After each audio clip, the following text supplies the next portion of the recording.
ஒரு ஆண்டுக்கு 500 கோடி ரூபாய் வருவாய், அது தேவையில்லை என்று விட்டு மக்களுக்கு பணியாற்றுவதற்கு ஒரு தலைவர் வந்திருக்கிறார் என்று சொன்னால் உலக வரலாற்றில் புரட்சி தலைவரை பார்த்தேன். இன்றைக்கு புரட்சி தளபதி இன்றைக்கு காணுகிறேன். ஆகவேதான் மக்கள் இங்கே திரண்டிருக்கிறார்கள். என்னை பொறுத்தவரையிலும் இது தீர்ப்பளிக்கிற கூட்டம்.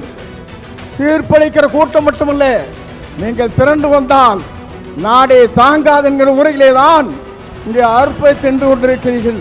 கடலில் கூடியிருக்கிற கூட்டத்தை பார்க்கிற போது நாளை தமிழகத்தினுடைய முதலமைச்சர் என்ற வரலாற்றை படைக்கிற கூட்டமாக இந்த கூட்டம் இங்கே இருக்கிறது.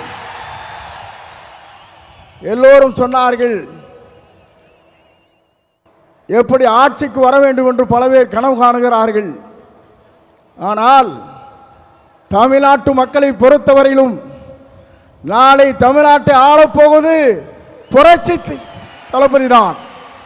இதை யாராலும் மாற்றி காட்ட முடியாது என்ற வரலாறு தான் பெரியார் மண்ணிலே இன்றைக்கு காணுகிற காட்சியை நாங்கள் காணுகிறோம்.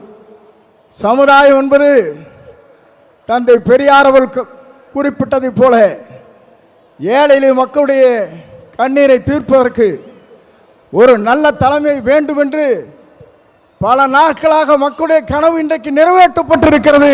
மிக விரைவிலேயே தான் அந்த கனவு என்பது எல்லோரும் கூடுவார்கள், கூட்டம் கூடும், கலைந்து போகும்.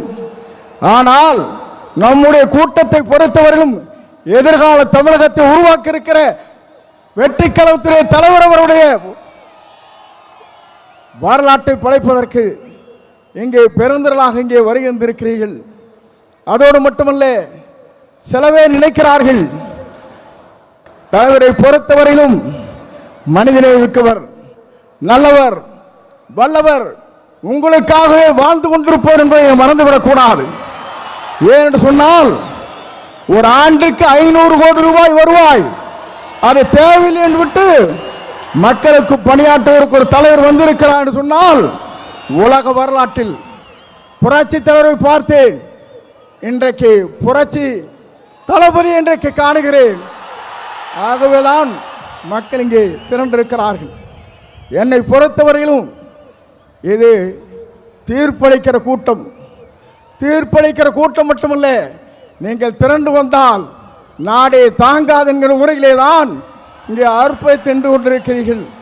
உங்களை பொறுத்தவரையிலும் எதிர்காலம் பிரகாசம் உள்ள எதிர்காலமாக மாறப்போகிறது. எல்லோரும் சொன்னார்கள், எவ்வளவு வெற்றி வரப் போகிறான்னு சொன்னார்கள்.